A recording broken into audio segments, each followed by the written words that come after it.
Access to the Monte Zone will be granted shortly. Please stand by.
It's Friday. It's 8 o'clock. It's the Monte Zone. Good evening, good evening, good evening, good evening, good evening. It is us. We are actually back after another, I don't know, was it 6 months hiatus? I don't know. Something crazy like that. Yeah, it's been a while, hasn't it? It happens. The last though, one, you know, it happens. last one was the paranormal wheel. Yes. So that was like, I don't know, September or something. Oh, yeah, so yeah, it's got to be about 6 months. But hey, we're still around, you know. We're still here. Yes, still a lot of content going on the channel. It's just not been the Monte Zone, but we're back.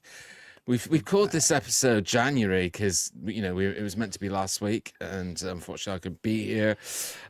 So yeah, we'll probably, hopefully, maybe do another one at the end of this month. That will be February.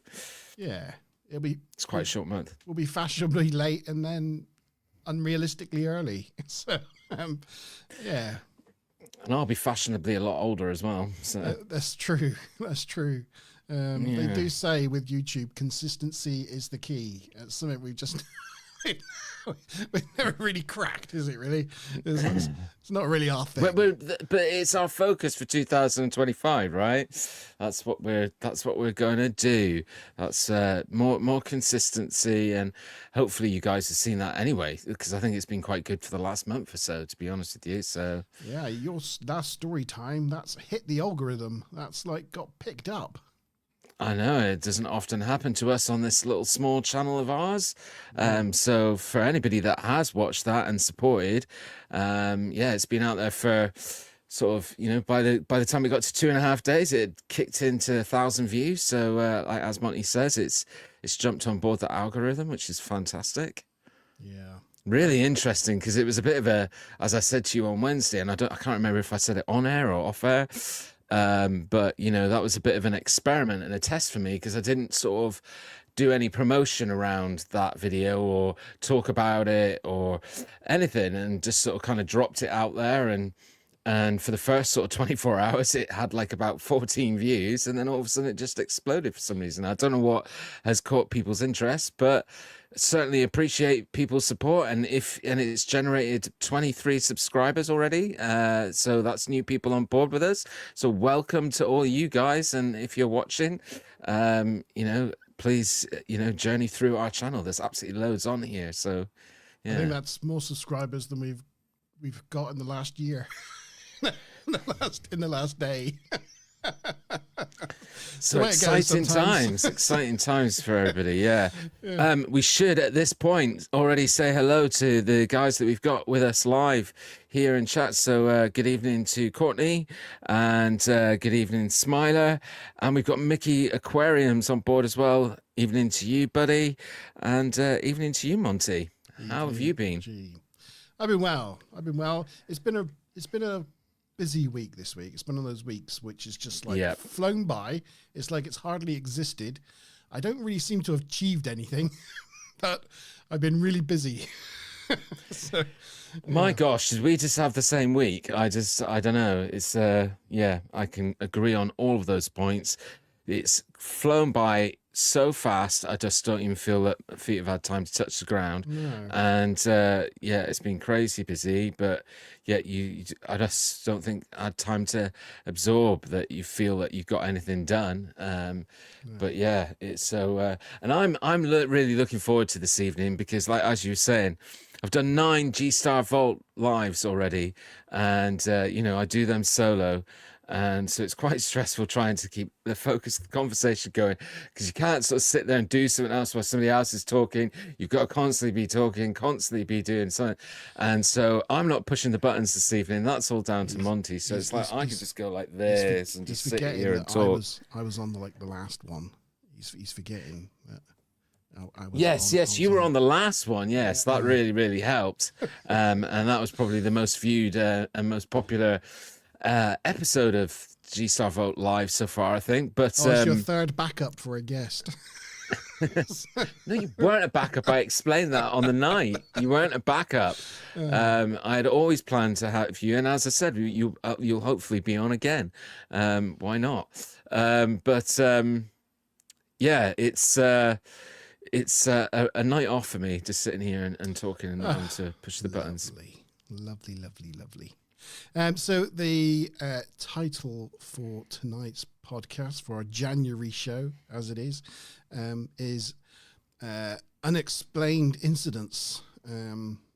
So we were thinking like G had done a number of G-Star Vaults and covered a number of topics on the paradox. So why not use some of those things, revisit them, see if anybody in live chat wanted to talk about them. And as well, I've brought a couple of new things to talk about. I don't know if G knows about any of these things, but I thought, well, why not cover a few new stories as well? Although when I say new, they might be old, but something we have not talked about on this channel yet. So awesome. Before we get any further, I think we should, we're forgetting because we've been in possession of them for such a while, but our new merch. Oh, I know, look. Yes, we're both wearing our Monte Zone Vault hoodies. Mine says G-Star on it, and Monty says Monty Ban on it, and on the back we have a big sign and it says subscribe.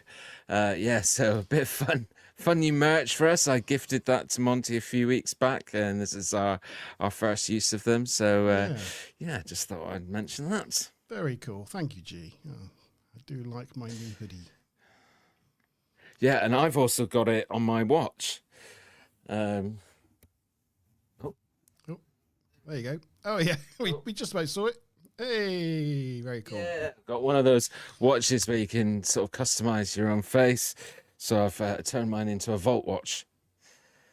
Can I just ask everybody in live chat, can you hear us all right? I just want to make sure that we're coming across loud and clear. I haven't accidentally left the mics turned off or anything like that. Mickey's asked, are they available to buy? No, unfortunately, we don't. No, we don't have a shop. One day, Mickey. Yes, one day. But if you want one, all you got to do, I don't know if you're on our messenger group, Mickey, but just share your size and address and I'll get one sorted out for you. There you go. There you go. You've been so supportive to the channel from day He's dot. got contacts. Yeah. You deserve a Monte's own hoodie. The Vault. Well, actually, yeah, it's more the Vault, hoodies, but yeah, definitely Monte's own. Yeah. Smiler Rainbow echoes that. All good. We're sounding good. Shall I start with something new first, G? Yeah, that'd be awesome. Don't forget to give us a like as well, by the way. There's plenty of people in chat, but yeah. I forgot to say that on Wednesday, and nobody liked the stream. I was like, oh, I did. Damn it, I forgot to say. We had 8 likes, and we had 6 people on camera. It's like, and Smiler, she liked it. So it's like, oh, wow, one person liked the stream. That was great. Yeah, that's my fault for not mentioning it. But yeah, there you go. It happens sometimes, doesn't it? Okay, so if I say this, G, will you know what I'm talking about? Oh, this is exciting. Ready? The Salish sea human foot discoveries. Does that say anything to you? Or the severed feet mysteries? No. If I told you that at least 20 detached feet have washed ashore in the same area of, is it on the border of Canada and the United States in the Vancouver area? Does that help? No, Okay. Not heard about it at all. 20 feet washing up, right? When do you reckon, what time period do you think we're talking about here? What year do you think this started in? It was over a period of time. But did you say 23? 20. 20. Arguably 22, but 20. And over what period of time did these 20 like? It was over a period of about 18 years. And this is Canada. So, West Coast, East Coast? West Coast, Vancouver area. West Coast. Yeah. Sort of British Columbia side of Canada and Washington State, the border there. 60s, 70s? 1960? The first foot washed ashore on the 20th of August, 2007. Wow. So between Really 2007 and today, 20 detached human feet have washed ashore around the Vancouver area. Chat are pretty much saying that they've not heard of it. Mickey says never heard of it before. Yeah. Some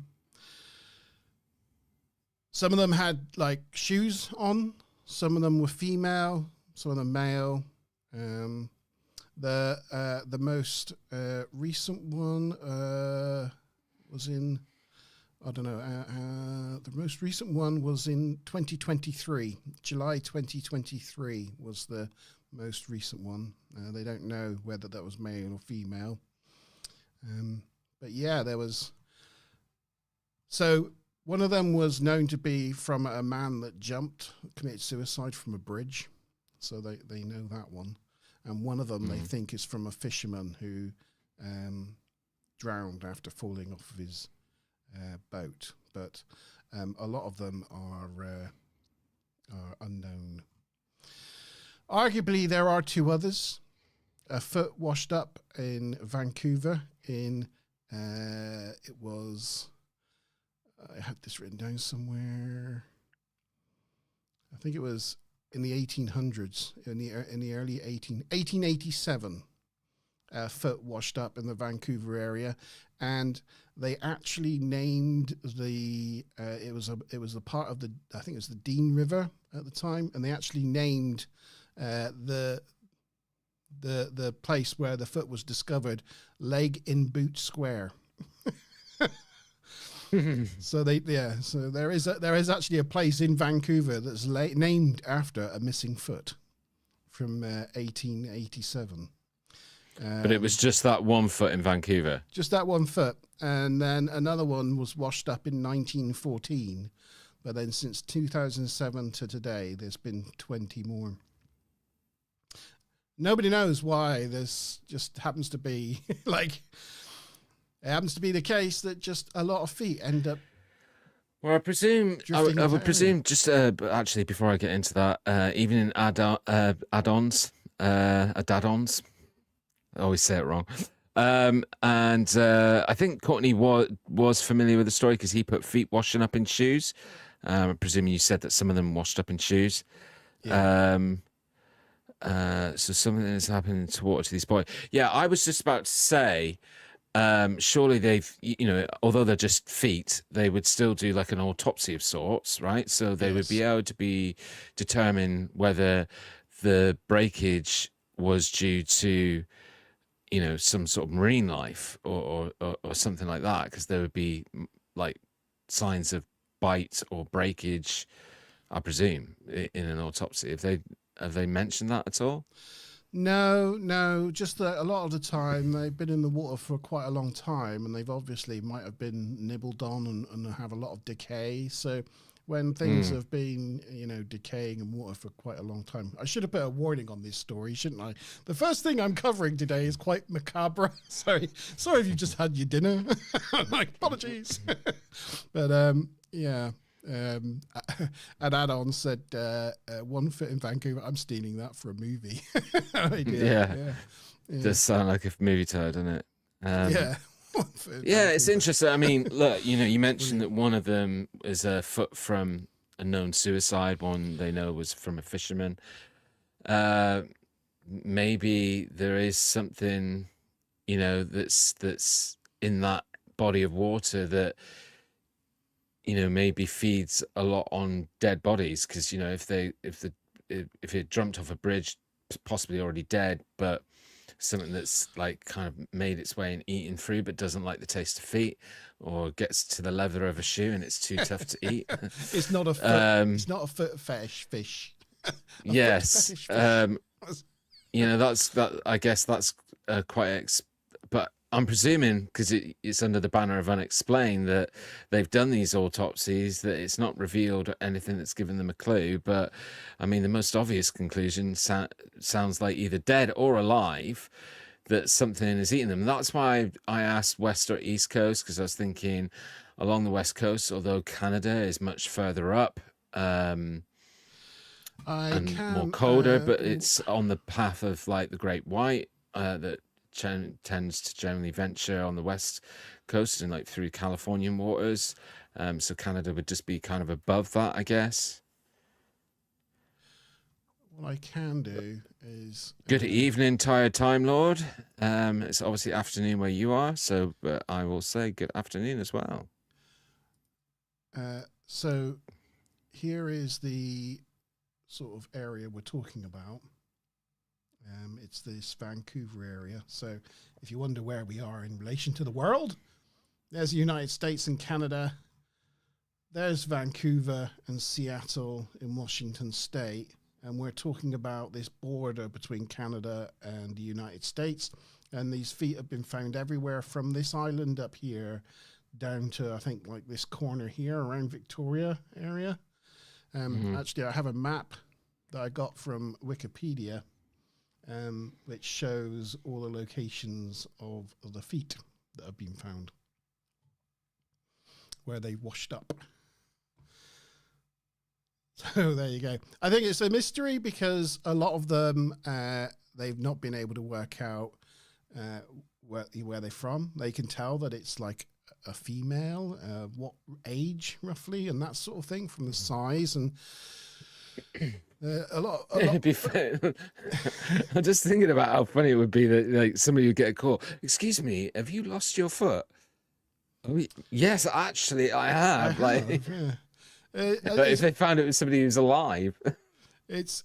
I think it's like a kind of like a statistical anomaly that it just happens that people have died in this area and in such a way that have caused feet to wash up on shore. But that's what it is. It's crazy. Yeah. So we have the first one in this century was August the 20th, 2007. And a girl was walking along the shore. She picked up a size 12 Adidas. She thought it was just a shoe washed up, but unfortunately it had a foot in it. It's thought that the remains were from a missing man suffering from depression who just walked into the sea. Then on the 26th of August that same year, so just 6 days later, a man's right foot was found by a couple. It was quite mangled because of decay. Mickey said, does the feet locations add up to no missing persons or murders? I would guess not. I don't think so. No. I think some of them were found at different times. Like there was one in 2008 that I think was the missing foot to the one that was found in 2007. So I think some of them are pairs that were found at different times. So we might just be talking about like 10 people here, rather than. But I don't know. Just brings a whole new meaning to the word footloose, right? Footloose. But Mazza, good evening, Mazza. By the way, she's just said in comments. Apparently, fish like the ankle part, and with modern shoes, the foot detaches and floats. Most feet were linked to people missing or presumed suicides. And then Courtney's they just had to put their best foot forward. Yeah. So what that's telling me is the Vancouver area there, people are particularly depressed, and maybe that's what it is. Not a good advertisement for Vancouver, I guess. No. But yeah, that makes sense, doesn't it? Because that's the sort of the weakest part, isn't it? The thinnest part of your extremity is around your ankle there. So I guess it's the thing that's going to give in first. And then the foot just floats away. Well, there you go. Interesting. Never heard of that one before. But it's one that I saw looking up like unexplained mysteries, and when I saw it like feet washed up, I just thought, I've got to put that in. I've got to put that in. I don't know why that spoke to me, but it did. But it is interesting that it's a pattern, right? Because this is all come up because statistically, it's far higher than the norm, right? So there must be something in the region that's a catalyst. People with seasonal, seasonal something sad. What's it called? Sad, seasonal something disorder. Yeah. Whatever that is. Maybe people in Canada. I think the A word is like something you wouldn't expect, like atrophy or something. I don't know. Someone in live chat, sad. What's that? Seasonal something disorder. I can't. Someone will tell me. Affected. Thank you, Smiler. Our Reg got there. Yeah, seasonal affected disorder. Maybe they don't get much sunlight in winter, do they? Well, I think it would be worse in other parts of Canada, and definitely in like Alaska and places like that. Well, yeah. Places in Alaska where they have like darkness for like 30 days or something. Mm. Yeah. There you go. Oh, very interesting. Good one. What was it called again? It began with an S. Salish. Salish. Sailsh. Yeah. I think that's Salish. At add-ons says we get the least amount of sunlight of any country apparently. And where are you? Where are you from, Adadon? Let us know. Yeah. If it's the least amount of sunlight, it's probably England, to be fair. Not because of the how far north we are. Just the fact It's that just the cloud cover. Clouds, yeah, just clouds. You know, Clouds and fog. clouds, fog, rain, clouds, Mist. mist. Yeah. Pretty much in that rotation constantly until summer, which lasts for 2 days, and then it's like that for the other 363 days of the year. Yeah, they said they're in the UK, Yorkshire, so yeah. He's in the UK. They know it. They know it. Yeah. Oh, it's Q. Should have remembered that. Oh, it's Q. Yes. You've changed your name.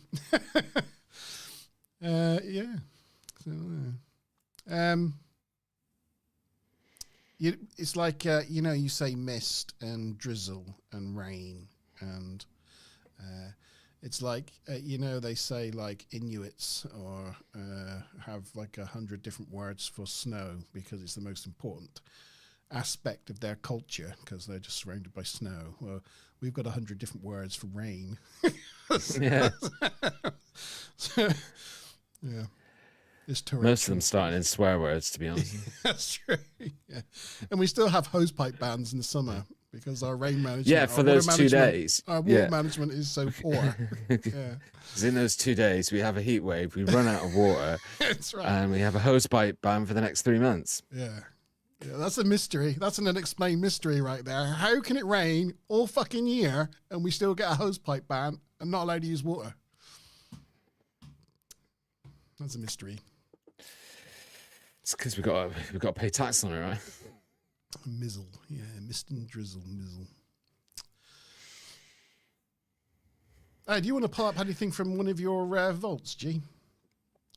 Well, yeah, I guess I don't know how many of them you've watched, but I wanted to see if you'd seen that one where I talked about something that had come up to these scientists from MIT that had been doing these tests and experiments to kind of indicate that in their thoughts that they were proving that DNA was sort of 9.45 billion years old or something, whereas the age of the planet Earth is 4.7 billion years old. So basically the long and short of it was that this scientific theory is kind of hypothesizing that DNA is older than the planet Earth itself.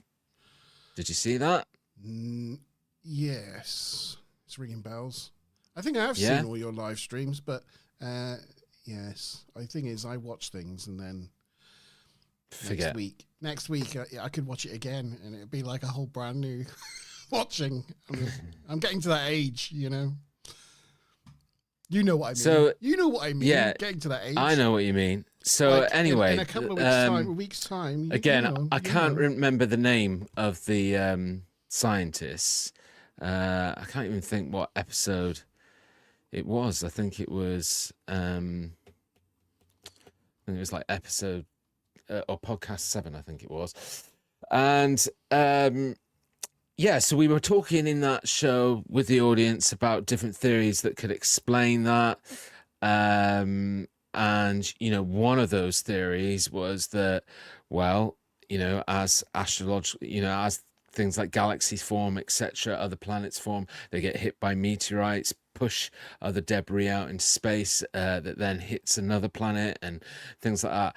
And I sent you a link. So, again, it was like, is it possible?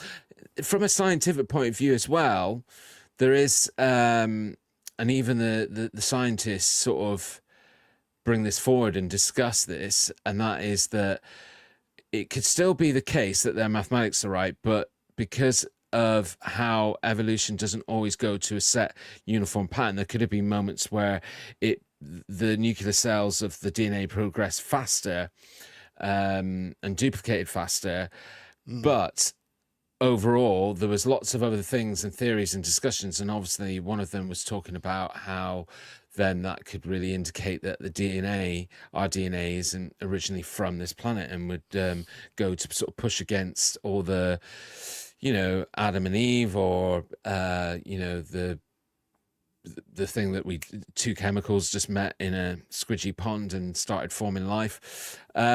So anyway, I sent you a link in email earlier on. Yes. And since I did that episode, there has been something that's come from NASA on an update on a project that they've had. So would you mind just bringing that up on screen, please, Monty? Oh, well, I just want to just go through the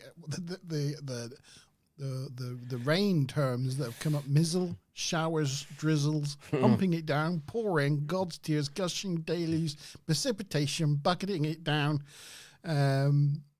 April showers, sleet, peasing it down, piddling. Keep them coming, keep them spitting. coming. We could be going all night on this. Brilliant.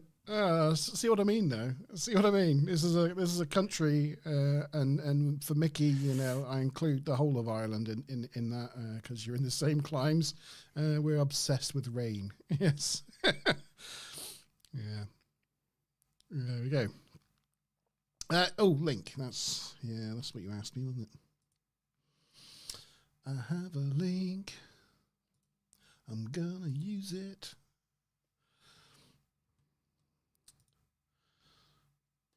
Ooh.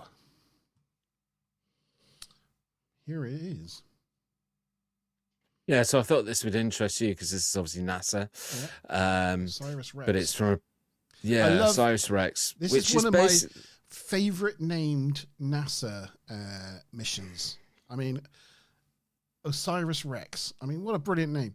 Origins, spectral interpretation, resource identification, and security regolith explorer. Just NASA have geniuses who work on mission names. I'm pretty sure of it. But of all the NASA missions, that is one of my favorite names of them. It's brilliant. Anyway, carry on. Yeah, I thought that would tick the boxes for you. But yeah, obviously this goes on to explain that what the project was in a nutshell was, you know, this pod satellite was sent out to interact with, I believe the asteroid is called Osiris, I believe, or is it called Apex? Bennu. All right. Bennu. And effectively its mission was to land on this asteroid, a bit like you see in the film Armageddon, and take samples of the asteroid and bring them back to Earth. And this year, or recently, it's just returned, and I think they're sending off another one to another asteroid. But the interesting thing is they found so much that has come back from this asteroid that has or indicates from a sort of chemical perspective, analyzing the rock brought back ingredients for life, showing that wherever this asteroid originally formulated from has so many elements of our DNA already in it. Like, I can't remember how many they quoted, but it's a good portion, and other elements that make up for the origins of life. So it kind of really goes to solidify that it is a very possible reality that our DNA wasn't, you know, originally on this planet, and that it came with an asteroid from somewhere else. And that's how we started to progress and develop on this planet. Just going back to some comments, I think Mazza was mentioning she must have seen the podcast and said, I didn't really understand what was meant by genetic complexity or how they're supposedly monitoring and predicting its change over time. Is it something that is widely understood among the wider global scientific community? Well, yes, this all comes from MIT, which is, and the theory comes from scientists. Again, it is a theory that scientists have to work off of the hypothesis sometimes. But it is through, I can't remember what the process is called. Let me just try and see if I can find my notes from... The thing they found is detections of amino acids. And amino acids are the things that came together to form the first proteins. Mm-hmm. And that is the sort of the foundations of or we believe is the foundations of life. I mean, it's a long time before you get to DNA and things from amino acids, but you know, DNA is made up of amino acids and proteins. So the fact that they found that on an asteroid, it tells me that, you know, that came from one of the planets in the solar system that were already, you know, on its way to. Do we know where Bennu come from? Like, is it one of those long-term period ones, or is it? No, one it's of those definitely. I don't think it's from. No, I think it actually is. I think it's from our solar system. Oh, it's definitely from our solar system. But I was just wondering if it's one of those ones that comes in from like long way out, or one of those ones that just like orbits with us. How it orbits with us. Yeah, almost identical. So it could be like a chunk of Earth. I'm just going to see if I can find. Interesting. Very interesting.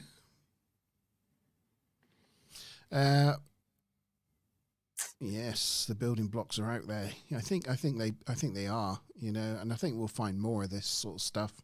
And I think this also like is really good news for like moons like Europa and Ganymede and all those like icy moons of Jupiter and Saturn, where we know that there's liquid water, there's oceans of salty liquid water below those like icy surfaces, like oceans that are kilometers deep, that have thermal vents at the bottom of them.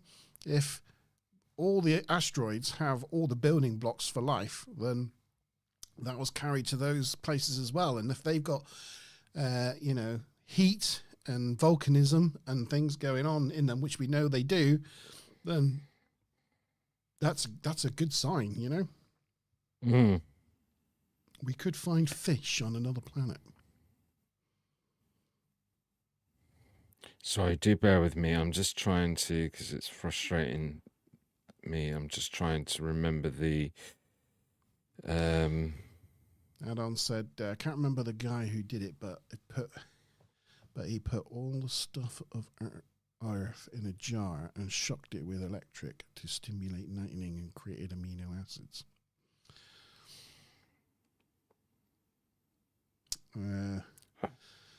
Yes, there is an asteroid out there. Is it this one? It's this one, isn't it? It's got like a 1% chance of hitting us in 2032. Yeah.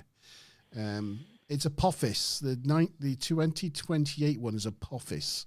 If you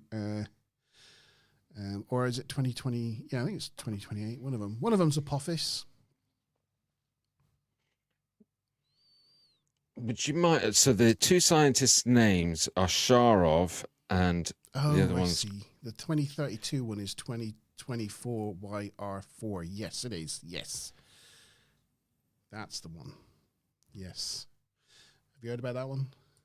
I'll just Google it. YR4. There you go.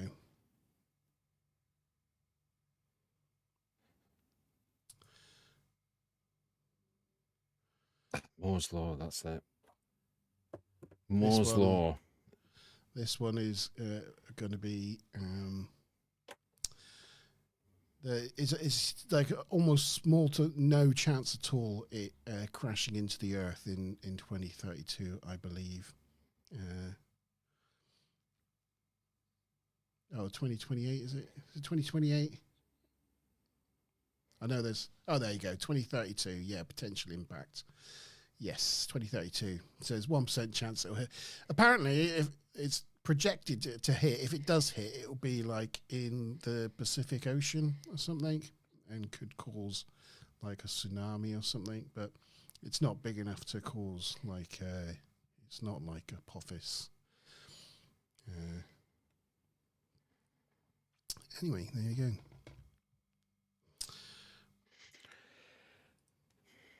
Cool. It's very Thank you interesting. everyone for sharing. Yeah, I think it's very interesting. So going back, sorry, it took me ages to try and find what it was that I was looking at because I'm thinking you've not seen the episode, but Moore's Law. I have seen the episode. Yeah, Moore's Law. Yeah, so the two scientists, Sharov and Gordon, have used Moore's Law, which was originally all around data and microchips, etc. Yeah. And is a mathematic equation, and they've kind of used it and using it against the model of DNA and come up with the mathematic equation that DNA would be, as I said, 9.47 billion years old or something like that. So I just thought that this was interesting because it puts another twist on how that could be an actual reality. Yeah. If our DNA came from elsewhere. I can't wait to actually land on some of these planets. Is it Callisto, Ganymede, Europa, all these icy moons that have all the building blocks under these oceans? I just can't wait to go. I think we got a Europa mission coming up. It's either just launched or it's about to launch, but that's going to be interesting. Yeah. For sure. Tired Time Lord's got to bounce. Good night, Tired Time Lord. See you later, matey. See you later. Shall I give you another unexplained incident? Yes, very much so. I'm going to Please go do. back in. I'm going back in time now. Back in time. We need a clock that's going back. I know. I'm going to go back about 450 years, 500 years. Okay. Yeah. To 1587. I think I got a picture. You've got a picture of 1587? Yeah. I got a picture to share. What, from space? No. Oh, settlers. an illustration from From 1587. settlers. This is who? This is John White. John White. He was Of the Pilgrim Fathers. Was he a Pilgrim Father? I don't think he was a Pilgrim. No, he wasn't a Pilgrim Father. No. Okay. No. But I mean, to give you some context, right? This is an American settlement like the Pilgrim Fathers, but they settled in Plymouth in 1620. So this is nearly 40 years before the Pilgrim Fathers set out. So we're talking Elizabeth I. It's the Tudor period, you know. He was friends with Sir Walter Raleigh and Sir Francis Drake. He lived in Plymouth. So, you know, it's all the same area from our own town, G. Wow. Yep, John White. He took 120 people and settled them in, I might butcher this name, but it's Roanoke. Oh, Courtney had put that in chat. So he Roanoke also knows Island? this story as well. Hey, Courtney, yes, Roanoke Island. So I think there was his daughter and his son-in-law were amongst the settlers. They created a town, a settlement on Roanoke Island. It's off Carolina, off the coast. They've been there for a few years, and then they found they were running out of food because the crops had failed. And so they sent John White back to England to pick up some supplies. He got back to England and was like, all right, Jake, all right, Walter, you know. Unfortunately, that was the point when the Spanish Armada hit and England was under siege. So Queen Elizabeth wouldn't let any ships, you know, past the Spanish Armada. He had to stay and help. So he was delayed getting back to his settlement. Oh, before he left, I should say, this is an important point. Before he left, he had a granddaughter called, I forgot the name of the granddaughter. Virginia. So he was leaving his granddaughter, his daughter, his son-in-law, 120 colonists went back, got the food, was delayed because of the Spanish Armada. When he finally got back to Roanoke Island, everybody was gone. The houses were all flattened. There was nobody there, and I presume no sign of bodies, or no sign of bodies, no sign of anything. Where they were supposed to stash his stuff if they got raided was ransacked, and everything was taken. The only clue was on the fence. Someone had carved the word Croatoan, which Croatoan is an island just to the south of this island of Roanoke. In fact, here we go. So we are North Carolina, and this is Roanoke Island. Okay. And where's the other one? So this is Roanoke Island. This is where they settled. Croatoan is this island here that's now called Hatteras Island. It got its Native American name back, I think. But it was known as Croatoan Island before that, it's believed. So he thought, okay, so they've left me, they've told me they had to leave the settlement and head down there. Unfortunately, bad weather initially made him turn around and he couldn't make it down to Croatoan. But later, when people did make it to this island, there was no sign of them there either. In fact, that their remains have never been found.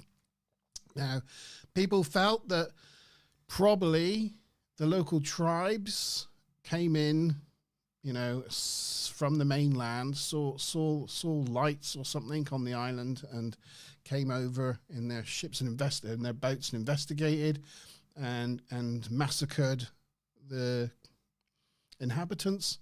But as I said, there was no blood, there was no bodies, there was nothing found.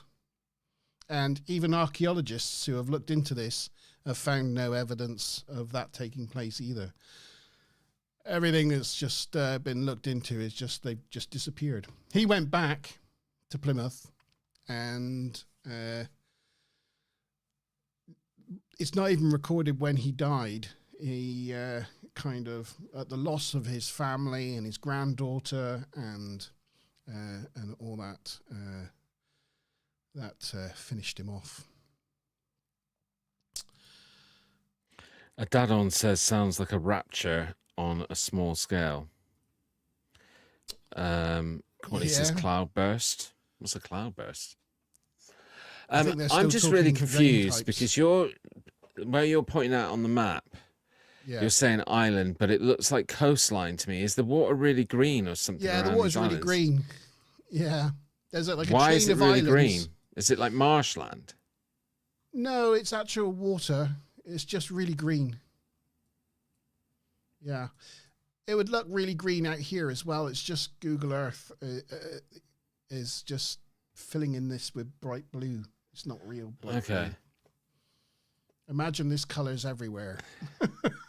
I mean, because the instant thought that's passing through my mind is if I put tsunami. If I put the thing down here, you can see, look, it's just sea. Right. Yeah, so even further embeds what I'm thinking, because it does look quite low to sea level as well, right across a lot of the island. You don't get tsunamis really over this side. Yeah, And but it's how can you comment on that from 1587? It's got a breakwater. It's inside. It's in almost like a lake.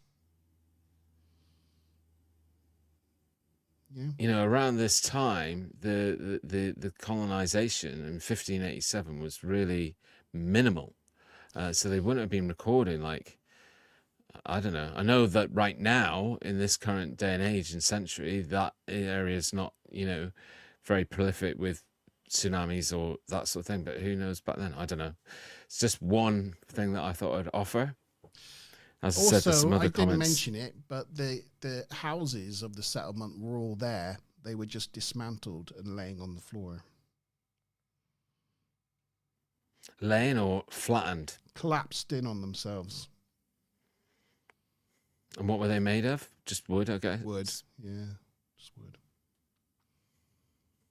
Yeah. There's some theories that they were captured by the natives and ended up being subsumed into their culture and never came back. They were desperate for food. They went out looking. They got captured by natives who maybe killed some of them and then took others, and they just sort of merged into the local native culture inhabitants. There's one. Mickey's just asked how long was he away for? You did mention it earlier, I think. Like, how long did it take him with the delay due to the Spanish Armada? How long was he gone for? It was. He went in 1585.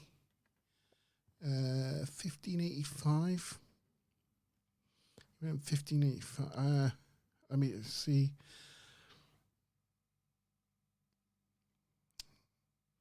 It didn't say how long. Well, imagine if he was delayed by the Spanish Armada, it would have been at least a while. Yeah. Because in those days, to try to sail from Europe to America would have taken a good while. I think it was literally like a couple of years. Right. It Makes wasn't- sense. Courtney Courtney says he thinks it's 4 years. It might have been.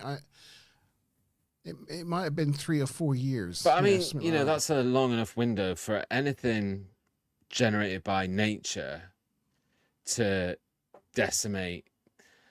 It could be in a tornado. And again, that would explain some of the flattening of the houses and them being flattened. But going back to the indigenous peoples theory, I guess, again, you were saying earlier that archaeologists or nobody's throughout, even around the time or since, have been able to find any evidence of bodies or skeletons, etc.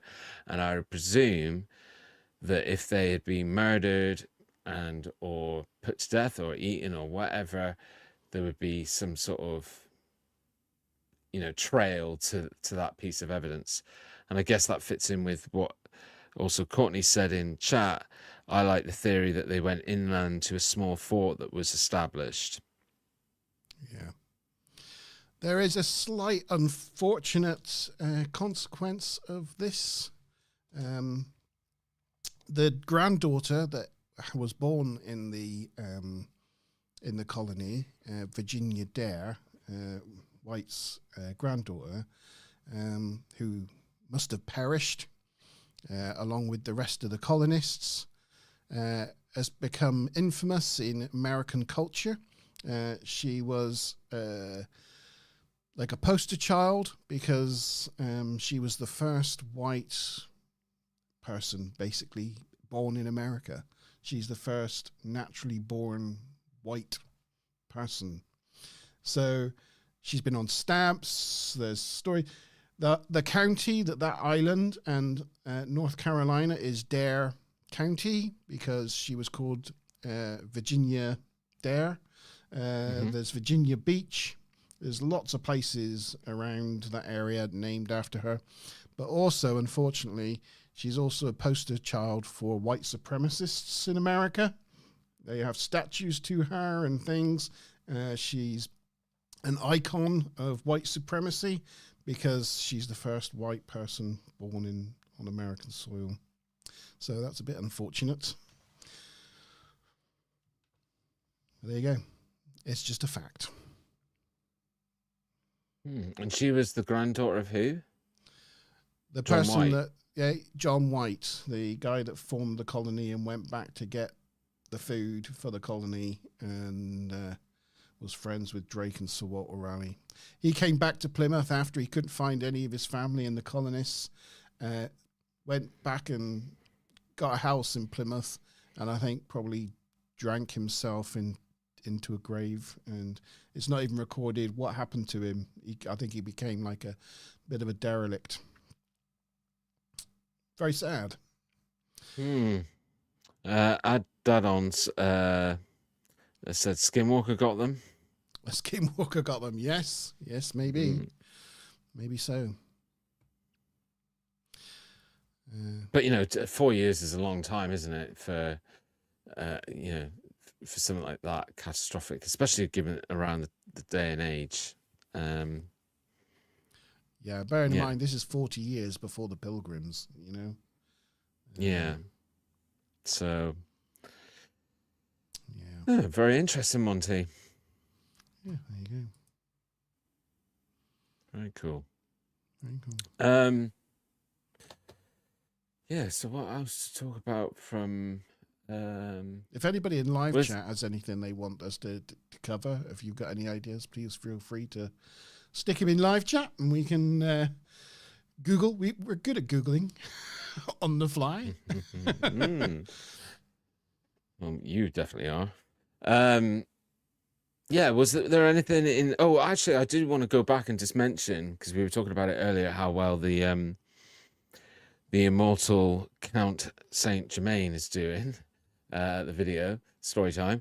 I love the fact you didn't get my comment and it went straight over your head. Oh, what did you say? Sorry. About the blue box.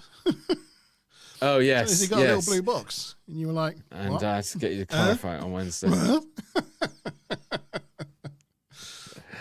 But I hadn't heard of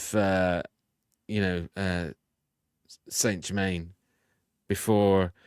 So the whole series that I'm doing on the Story Times is a 3-part series of unexplained stories. Hence why this is unexplained incidents tonight. And they've all come from a book called Unexplained, The Unexplained, that was gifted to me from the late Angus Darling. And that's why the first episode was dedicated to Angus.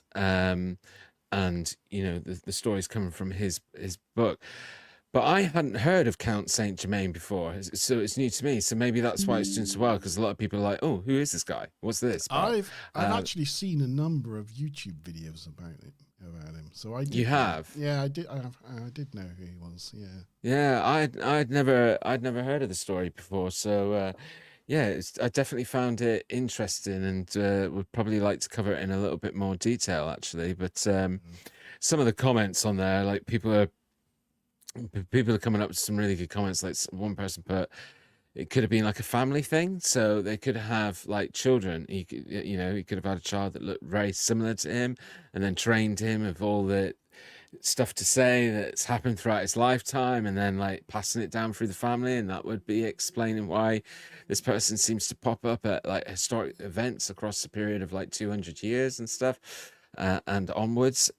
So yeah, I just thought I'd mention that quickly, that even I hadn't heard. I loosely knew the name Count Saint Germain. If you said it, I've heard about it before, but I didn't know the specifics and the details behind the story. So I find it really quite interesting. So maybe that's why it's doing really well. That there's a lot of people out there like, "Ooh, who's this? What's this about?" Yeah, it's kind of like it's kind of weird how the stories are that he was like a self-made man, like he didn't come from money and things. He just kind of appeared.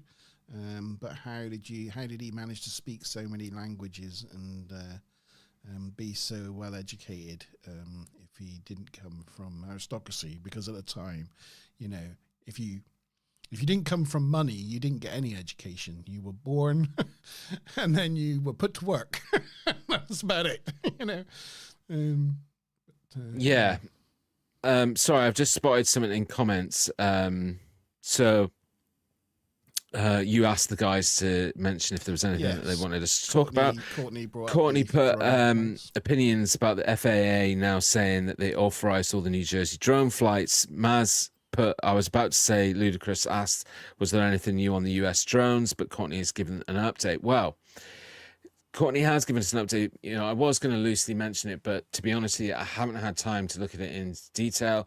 And as everybody knows that's spoken to me a lot lately, and I've said it quite a few times on this channel recently, I'm quite hugely skeptical of a lot of stuff that I see out there now, even if it looks quite official, even if it looks like it's coming from a news channel. You know, I've again shown stuff where it looks like it's coming from a news channel, but it isn't from a news channel. So therefore, there isn't that much credibility between the information that's being said. But supposedly, I had come across that somewhere in the US sort of system of government that they had released an announcement or done a press release that, or Trump had said that the drone activity was all authorized by the FAA. Haven't looked into it much further. Didn't surprise me, but at the same time, even if it is true, even if it is correct, it doesn't go to explaining everything, but also presents some other really concerning questions that need to be asked, and not necessarily related to the paranormal. But why was nobody coming forward at the time that this was all happening? Why were, you know, thousands of US citizens left to be, you know, scratching their heads, or even in some cases fearful of what was going on and all the disruption that was caused?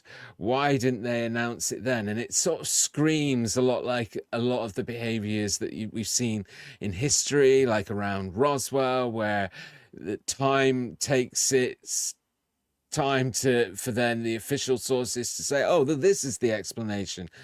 I'm not saying that what the explanation that they're giving is fake.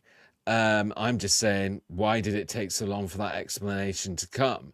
And anybody that's logical has to ask themselves that question. Why was the public in the US not being told if it was authorized?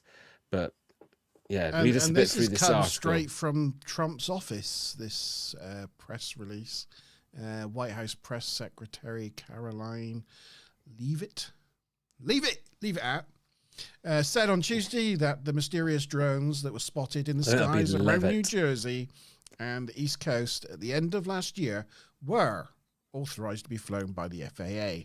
In the first press briefing of Trump's second administration, Leavitt said that she had news directly from the President of the United States that was just shared with me in the Oval Office. After research and study, the drones that were flying over New Jersey in a large number were authorized to be flown by the FAA for research and various other reasons. Adding that many of these drones were also hobbyists, recreation, private individuals that were enjoying flying drones. It was not the enemy. Whoever the enemy is, which in America's eyes at the moment is everyone. Canada, Greenland. They're the worst, those bastards. Well, look, I mean, you just read that out. And again, I don't think this is a very, well, look, we can't argue that it's come from the Trump's office and they've dropped the FAA, blah, blah, blah. That doesn't necessarily mean it's true. I mean, the way that reads, and again, I know it's paraphrasing and quoting, but, you know, some of them are hobbyists and all this kind of stuff. Courtney said in chat, they were appointed right at the start to investigate, so the government should have known right from the get-go. Yeah, nothing to see here. Let's move along and not talk about it again. Come on, it had to be something. Is Mickey's comment. The yeah, FAA exactly. publish everything that they do. I mean, we know everything the FAA are approving when it comes to rocket launches and things. This should have been easy to find out right from the get-go. I don't know why it's taken. It's a bit sus, isn't it? It's a little bit sus. Well, do you know what this ekes of to me, right? And again, it all just boils down to this modern world that is driven mostly by politics and by the position of power. And, you know, what president, at the early part of all the drone hoo-ha, in very early days, Trump went on camera, you know, and labeled to the world that the US government, this was when he was still president-elect, so he wasn't live in the role. He was basically saying, you know, the government know what it is. That party, they know what's happening, but they're just keeping it from you and they're not telling you. And I feel that the public should know. Now he's the one there. It's all of a sudden, oh, okay, there's an explanation for this. And we've now revealed the truth to you. So let's now move on. When actually now it's just his secret to adopt and it's his behavior to continue the behaviors. I don't know, but it's sort of, even what you just read out there sounds quite lame. Don't you think? Don't you agree? Yeah. As an explanation goes, it just seems that if it was that, they could have just released it. But as you say, at the time there was an election going on and things, and maybe Biden was quite happy with people concentrating on other things and not himself. Maybe, I don't know. But can I just give a shout out there to Courtney Anderson, who just nearly made me spit my orange squash over my keyboard. Trump realizing he had to put his foot down with Canada, just because of the whole Canada and foot thing earlier. Just hilarious. Very good. Yeah. Mazza said, I always thought it was the US officials looking for something, people, bombs, chemicals, that they didn't want publicly known, as was lost. And again, that was one of the things that we discussed. Yeah, and I do think that's a possibility because, you know, when you look at a lot of the footage, I know a lot of witnesses have said that they don't move like regular craft, but, you know, a lot of the footage that we've seen they do look like something that could be, you know, man-made, human constructed. So yeah, but it's just all of the secrecy, and I don't think that what's come out so far, and again, I think that's probably why I've not taken the time yet to delve into it, because I just thought, you know, this is going to be more hogwash, to just try and explain it away and sort of silence it.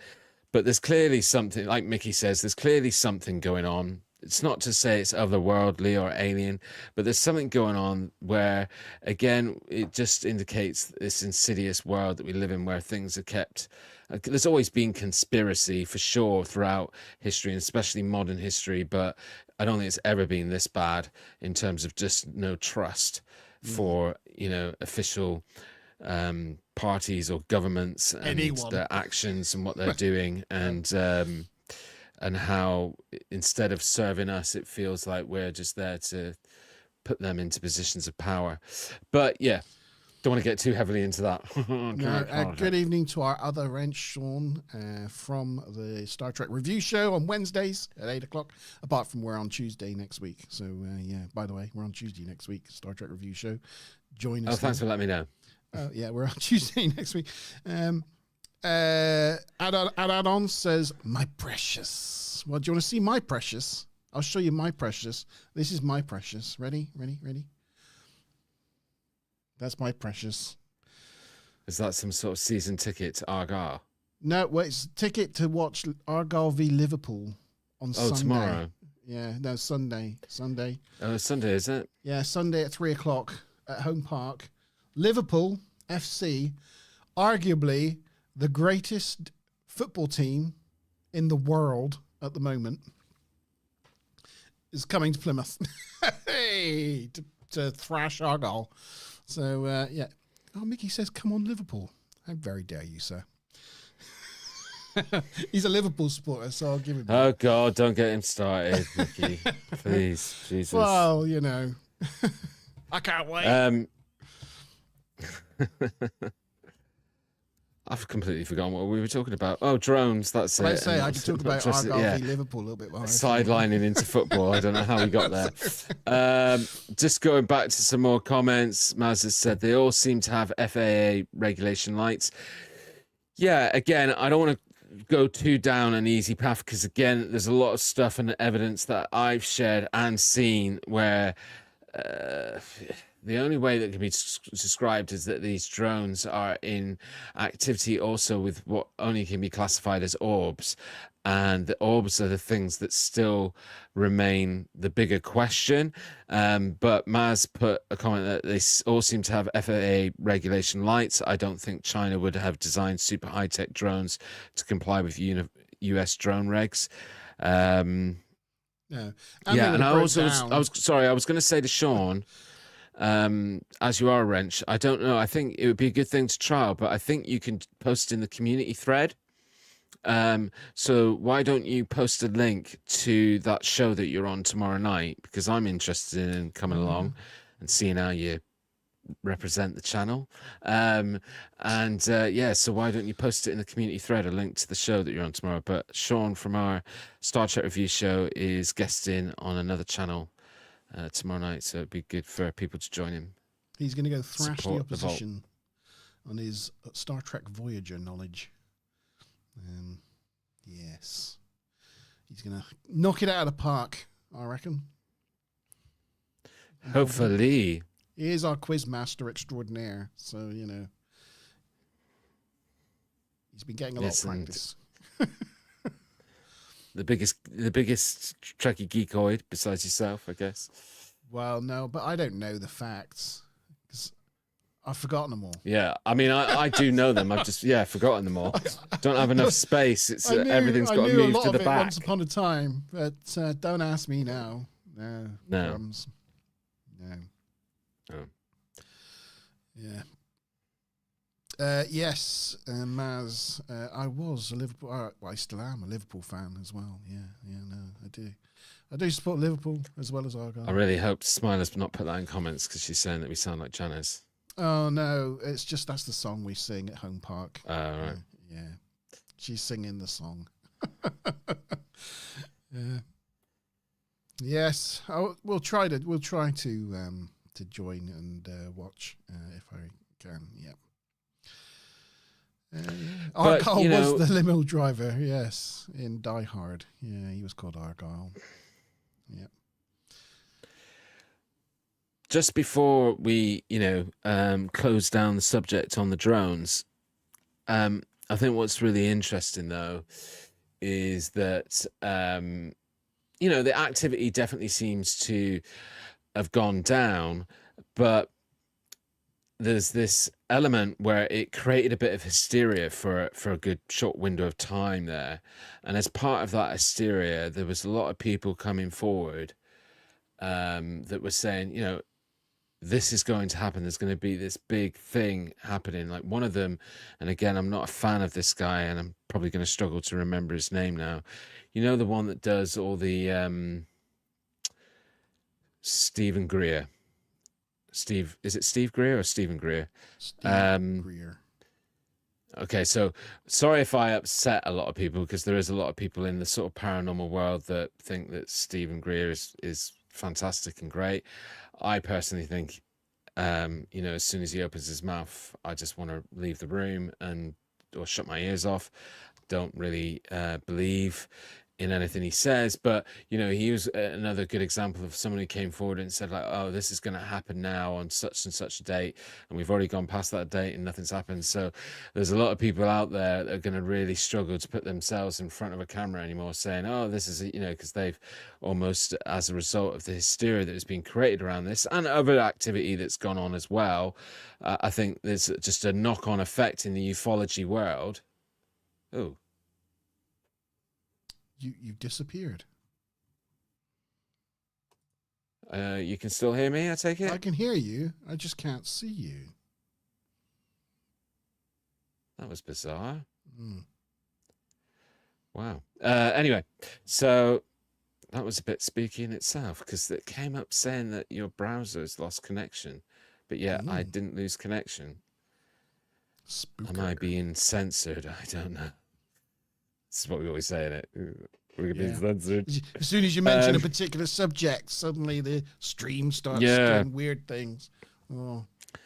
But it's because I've been dissing Stephen Greer. That's it. You can't mention the Greer name, I tell you. What was his claim to fame? He became famous for claiming that he saw something, or what was his main? What for those that don't know. So what, Stephen Greer? Yeah. Look, again, I'm not the biggest expert on him because it's just one of those things that Something to do with these, like a propulsion system. Didn't you see evidence of a UFO propulsion system or something like that? No, that's Bob Lazar that you're talking about there. Bob Lazar. Stephen Greer, he's created this thing almost like a cult of where it's all about meditation and this form of meditation that can help people contact or reach and speak to aliens, whether it's like subliminal and I think Courtney's just put it in chat there, C5, I think they call it, where it's like contact protocols. They have this like process where you go through like this process of meditation. Yeah, this is why he turns me off, because it's almost like the people that follow him and how he presents himself is almost like an occult, a kind of following. And yeah, I just think that what comes out of his mouth is just, it's one of those people that for me, I feel puts discredit onto the subject of ufology. A little bit like how, what's that guy's name that does to Sasquatch and Bigfoot? I'm just trying to think of his name now. Extraterrestrial Intelligence, CSETI, in 1990. Yeah, he is a doctor, Define sorry. CE5, or Close Encounters of the Fifth Kind. That's human issues. Yeah, that's subduction. So CE5 is, yes, Close Encounters of the Fifth Kind. Sean, if you put that link into the messenger group, I'll try and remember to put it into the community feed for you.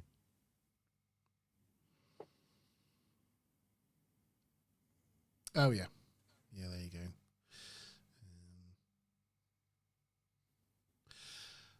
Yes, that's a point. No, Sean can't get to the community site at the moment.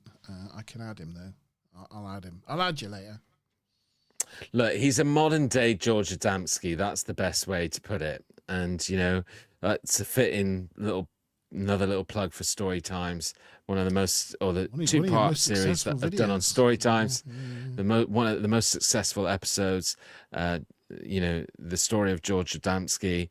Check that out. Very, very similar in terms of creating this sort of belief system around ufology that really draws people in to almost, I don't want to say worship, but kind of, yeah, they would definitely be called like seen as followers and things like that. And yeah, it's not, unfortunately, sorry if this offends anybody, but it's just not me. And my interest in ufology, and I think that sort of thing,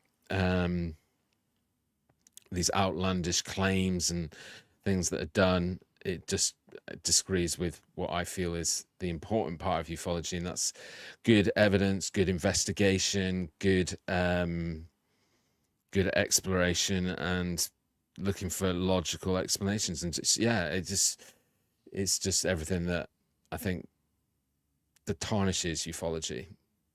Yeah. Sorry, I'll be quiet now. No, you know, yeah. He's never really had.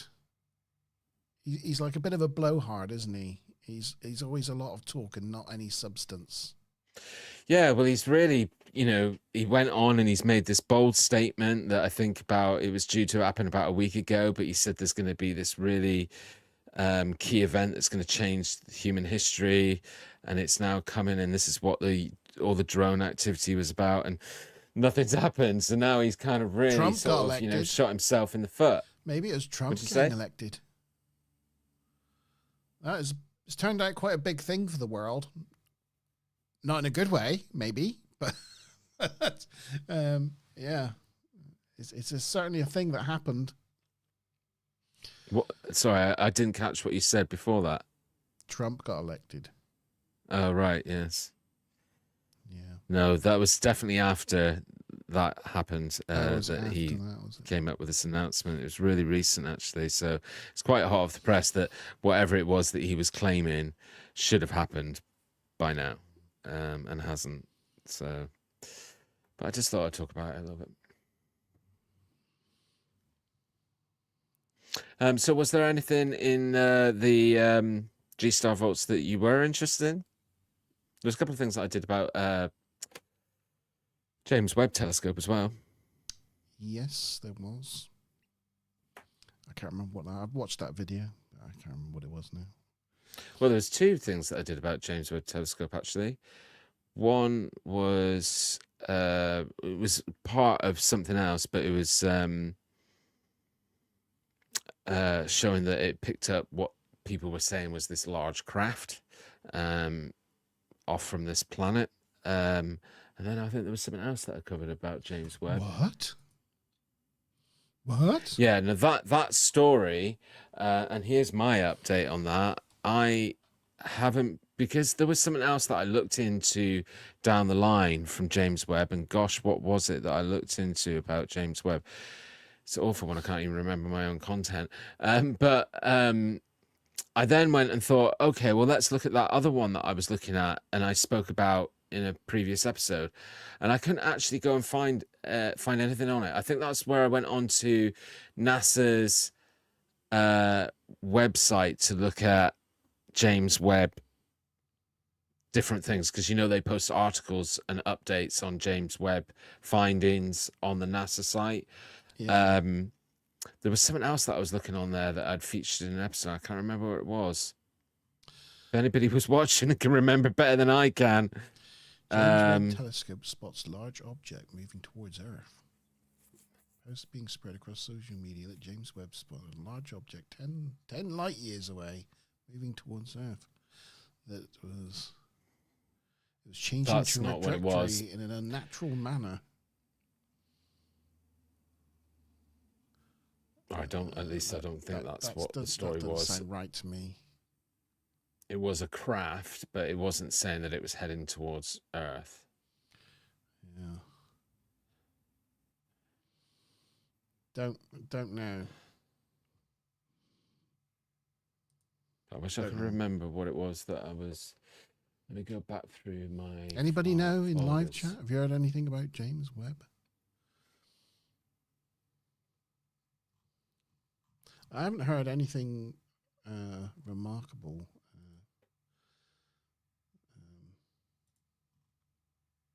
No, and the other one that I had featured wasn't really more like, I wouldn't really put it under the paranormal banner. I was just giving a bit of an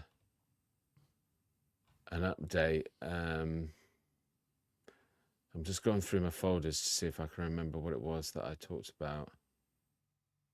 NASA's Webb Hubble telescopes. Oh, that was it. You got it? You got it? It affirms universe expansion rate. So we were talking about how it was an update that Hubble, about 10 years ago, had kind of produced data that led scientists to then believe that the universe was expanding, the rate of the expansion of the universe was increasing. Becoming faster, and they thought it was called the Hubble tension, this whole event, and they thought it was because some of the data was corrupt that was coming from Hubble.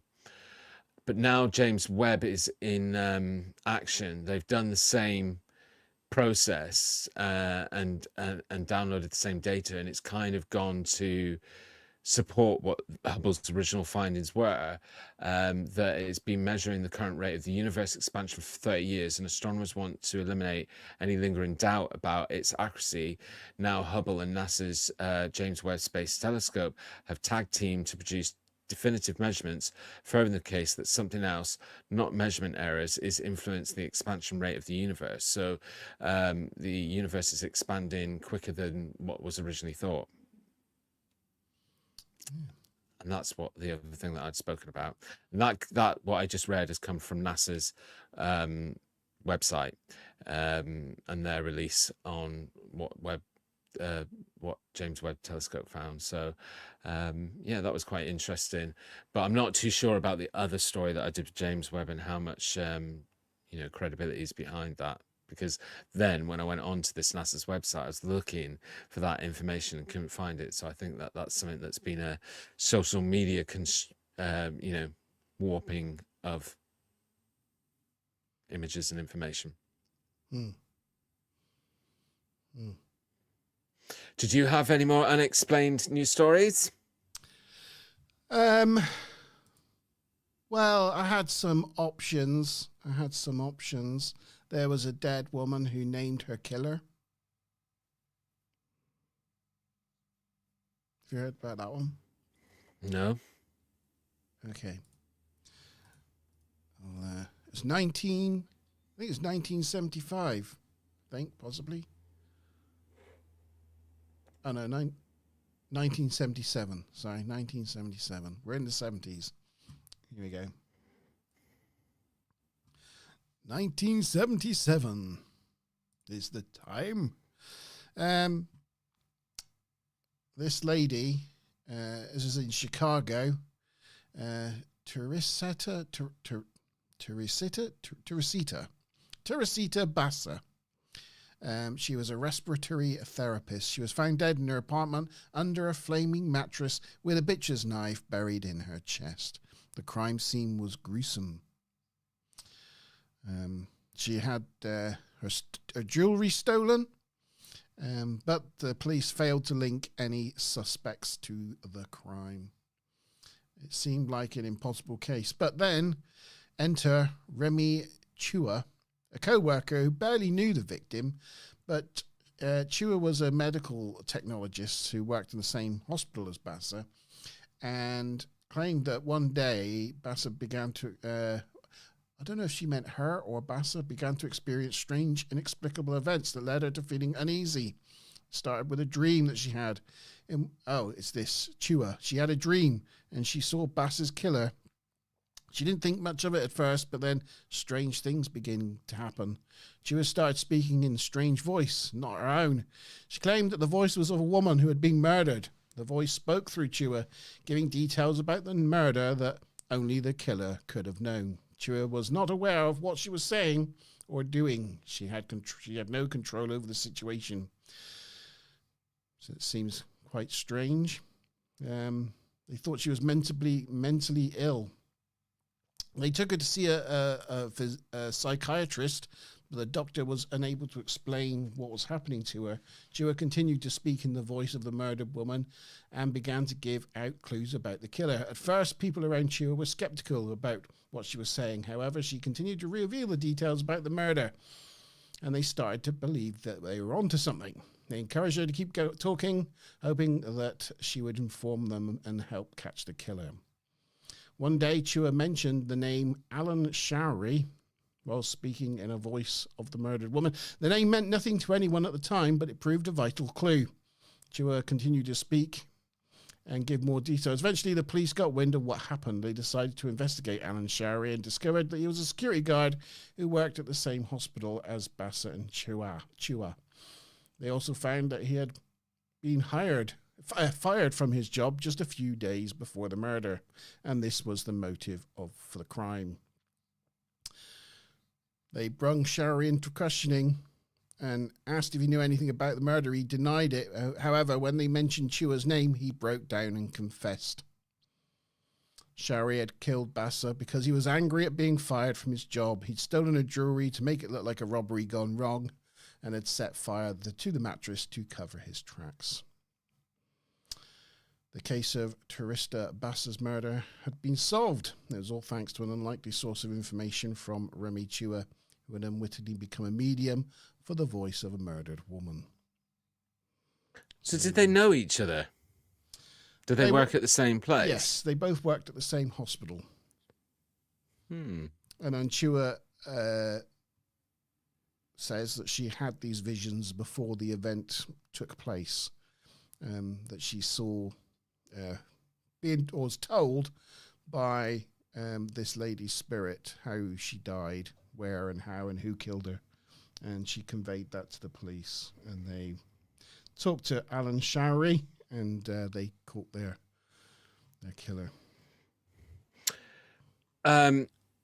So, Sean, just to answer your question on this channel, we have discussed loosely the hairy hand of Dartmoor when Kevin joined the show. I interviewed Kevin Hines, who's medium, who's done a book about Dartmoor hauntings. So we discussed it there, and also on my channel on the Underground Paradox, I've done an episode where I go out onto the moors with them, and we've gone to the area of the hairy hand of Dartmoor and investigated there. So you might want to check that out if you haven't seen it already. Monty, could you send me this link to this article? I'm really interested in this story. Yeah, that would be awesome. There are other articles, but yeah, I can send you that. I'll do it now before I forget. Amazing. Yeah, I mean, an interesting one, isn't it? But the mind instantly goes to the fact that the two women worked in the same hospital. So the ability for her to be able to know what she talked like, what her inflections were to impersonate her is, you know, if this was somebody that was across the other side of the country that had no connection to the individual whatsoever, that would definitely be more spooky than the situation that's being portrayed here. Although it's still spooky.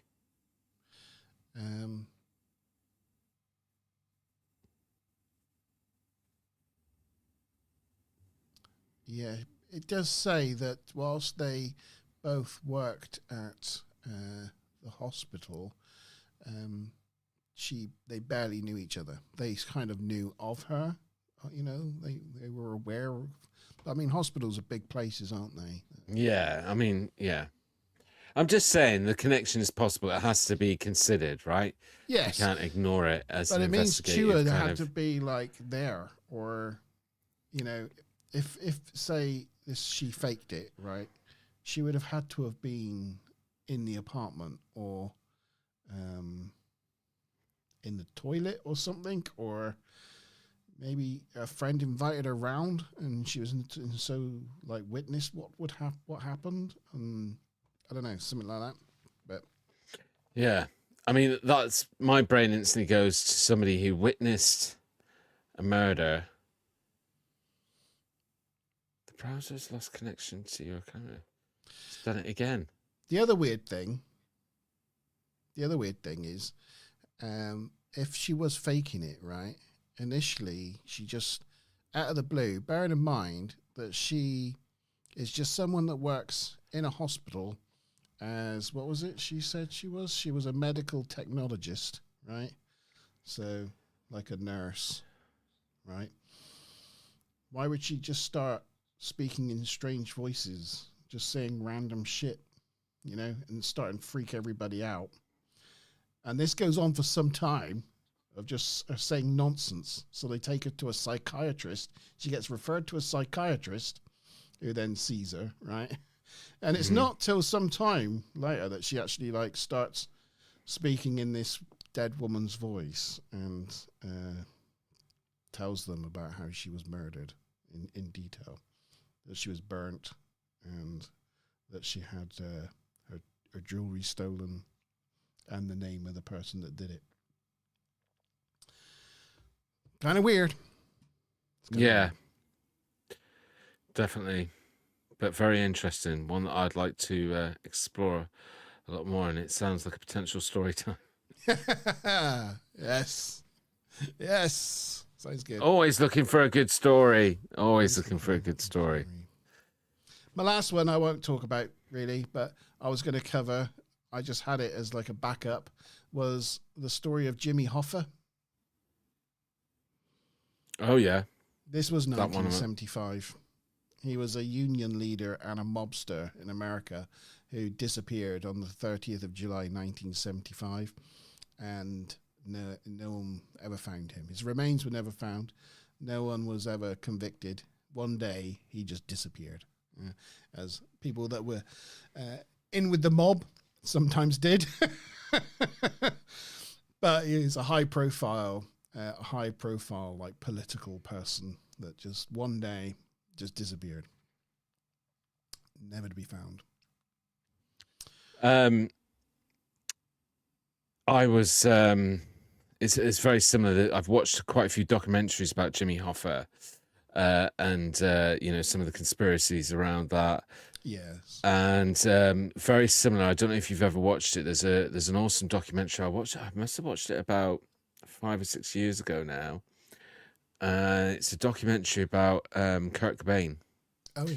And some of the conspiracies around his death, because actually there's a lot of evidence about his death that doesn't add up, and doesn't fit like the police reports and things like that. So that's one that we can maybe discuss again in the future. A Monte Zone on the conspiracies of famous deaths. Yeah, we could do Elvis, do Kurt Cobain, we could do Elvis, we could do Michael Jackson. Michael Jackson. Yeah, there's a lot there, isn't there? So yeah, let's do celebrity the grassy knoll. deaths or not. Yeah.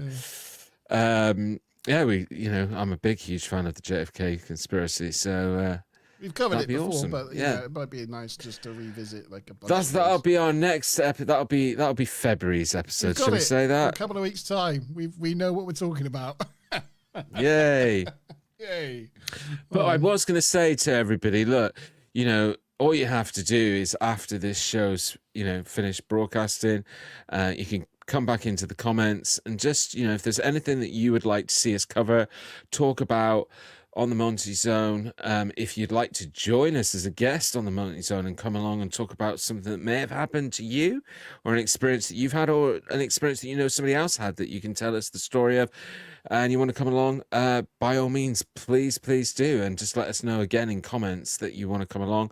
And that's the comments that aren't live, because the live comments generally get lost in the ether a lot of the time. So yeah, it's great if you jump on after the show stops going live and leave that comment for us. Evening, Kevin. Good evening, Kevin. Good to see you. Yeah, so I obviously had kept I think time now is like what we're looking at, close to 20 to 10, so probably I'll probably cover it in a G-Star Vault, but I was going to talk to you guys about the Dyatlov pass incident, but I think it deserves a good at least minimum hour, because it's like Russia's biggest mystery, unexplained incident that's ever happened in Russia, and still is unexplained. Whole Monte Zone on that one, it's one of those things that we could dedicate a whole show to. Okay, we'll keep it back for a Monte Zone then, and that'll give. Look, I first came across the Dyatlov Pass incident about 10 years ago, and I'm going to be honest with you, I didn't really give it much thought at the time when I first was reading it, but there's so many much more better documentaries, information out there. And even though this incident took place in 1959, there's been so many more studies and investigations into trying to explaining it.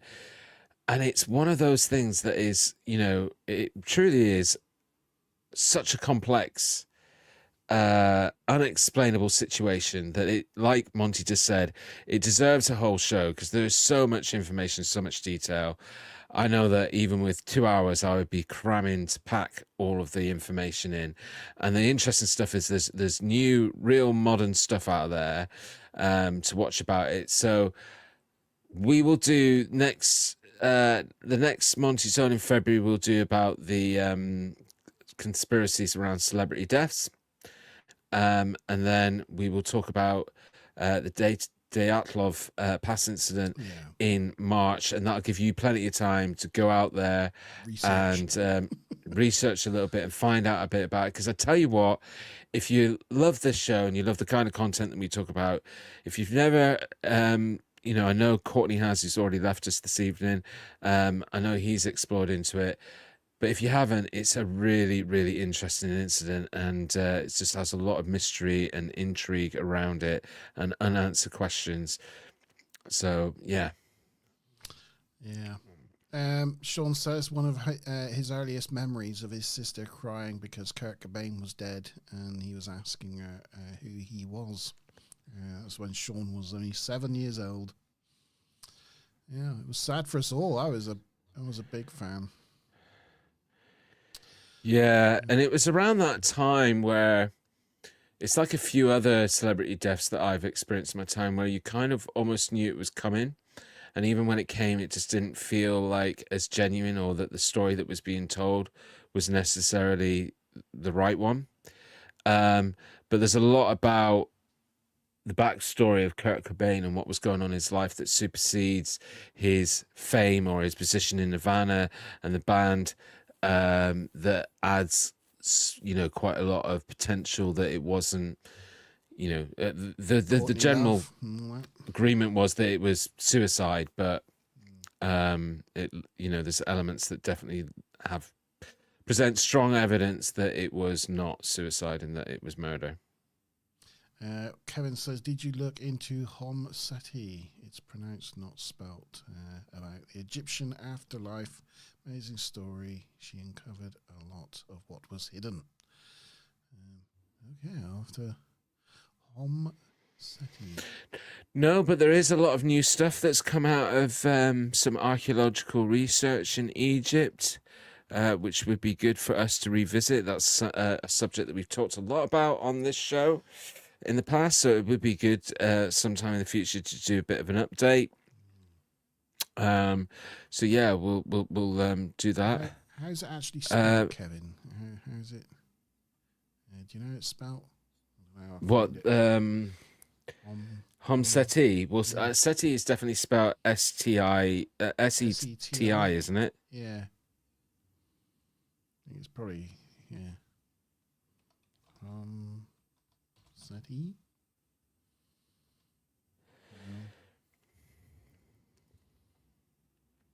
No. Nope. Oh, well, if you can find an actual, actually what it's spelled, let me know. Yeah, SETI is a search for extraterrestrials. Yeah, it's not SETI, not the home of contact and all that. Yeah, if you've got a correct spelling that you can share, Kevin, please do. That'll help us. Yeah, that'll help. But it would be interesting, as I say, just to go back in and see if there is any key updates about Egyptian archaeological finds and anything that's of interest and intrigue. We both love that subject, right? So it'd be nice to go back and do a bit of an explore on that. Yeah, for sure. They've put cameras in the new corridor that was found above the main corridor in the Great Pyramid. So we've got scans of the inside of that now, which is quite interesting and has revealed some things. Yeah, we're still waiting for news of whether they're going to go and have a look at the void that's above the Grand Gallery and to the north of the King's Chamber. But, I know I've spoken about it before, and some people that are watching this evening right now might think, "Oh yeah, we've heard you talk about this before, G." But I've obviously been inside the pyramids, and I really do assign to this theory about, like, obviously we know that the pyramids were originally coated in quartz, and there's a lot of evidence that leans very heavily towards the fact that they were used as conductors to conduit to create some form of energy. Wasn't and I can tell you what, fine Tura limestone. Yes. But I can tell you what, just from being in there, the air in there is like charged in such a way that it just feels like, best way to describe it actually is it feels like 3 times the effects of gravity, like our normal gravity. It just feels like something is pushing in around you all the time. And you're not meant to take photographs down there, but I did. And the photographs that I did take, and when we come to the next show, I'll try and bring some of those photographs along again.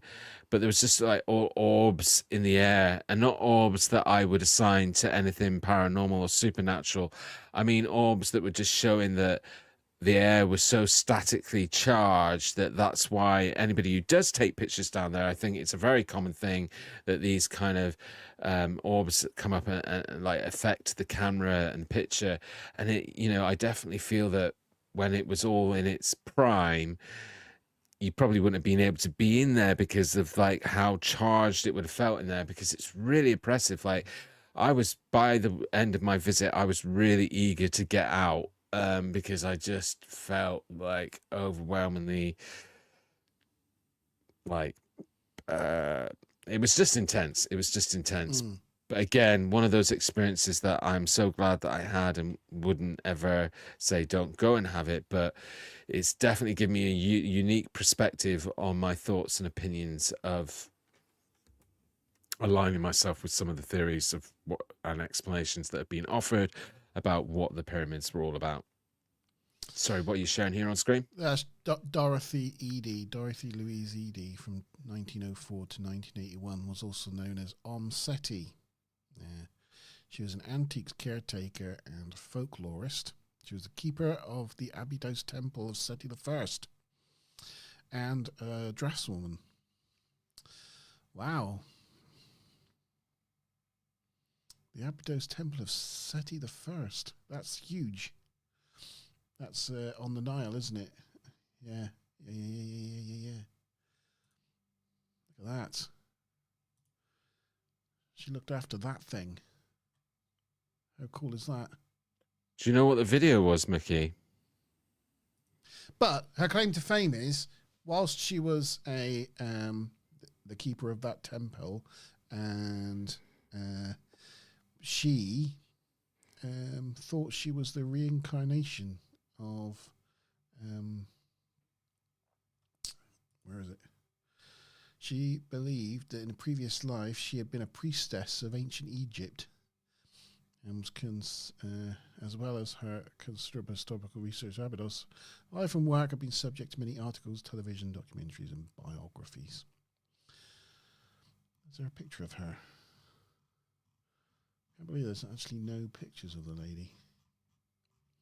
You let me down, Wiki. You let me down. No. Oh, you're on crutches, Mickey. I didn't know that. He's on crutches? Sorry to hear that, buddy. Yeah, he's off of work, apparently, on crutches. Oh, no. What did you do? But the guys in chat are talking about this, Mickey said he watched this video about her interesting woman. And I'd be interested to know what that video was. I'm going to be certainly looking into that. Yeah. And maybe, as I said, I do believe, and again, it's one of the things that's just passed through my view, and I just didn't have time to really go into it. But yeah, I've seen some stuff that there's been some recent archaeological findings in Egypt that have created more questions and mysteriousness. So it'd be good to look into that. So we'll do... look out for that. We will definitely do an episode of the Monte Zone where we revisit Egypt. So Mickey's got meniscus surgery. So that's a minimally invasive procedure that repairs and removes torn meniscus in the knee. It's usually performed using arthroscopy or a type of keyhole surgery. Oh. No, definitely going to watch it, Kevin. And well, good luck with the surgery, Mickey. I hope it all goes well. Oh, she did a BBC documentary. Or if you had the surgery already and that's why you're on the crutches. Yeah, I think he must have had the surgery and now he's on crutches. Right. Yeah. Cool. Well, thank you for sharing, guys. So, if anything, we've kind of created a agenda for at least the next 3 months of Monte Zone. So we're going to let me just write them down a minute. Look at I don't forget, because that is one thing that we do. That's true. I do forget things. I'm known for that. Yeah. And then Egypt. But again, keep sharing your thoughts and ideas of things that you'd like us to talk about. And we'll come back and maybe explore some of the characters in story times a little bit more. It'd be good to delve into the story of, the Count in a little bit more detail. But thank you again to everyone who's been supporting both the G Star Vault lives, I probably, because I'm here doing the Monte Zone tonight on Friday night, I probably won't be coming with a podcast this Sunday, but I'll be back as usual the following Sunday. Can I just thank live chat this evening? Your chat has been really off the charts. Sublime. Your chat rate has been fantastic, and has made this episode really interesting and rich. So, thank you guys for all your contributions this evening. It's been fantastic talking to you all. 100% agree, and you've helped us formulate as well the plan of action for the next few Monte Zones. So yeah, as I was saying, so I'll be back with you next Sunday with the next podcast. Look out for part 3 of the Unexplained stories from Storytime, and then the Star Trek reviews back on Tuesday. So remember that, everyone. Tuesday not on Wednesday, week. on Not Tuesday on Wednesday. night.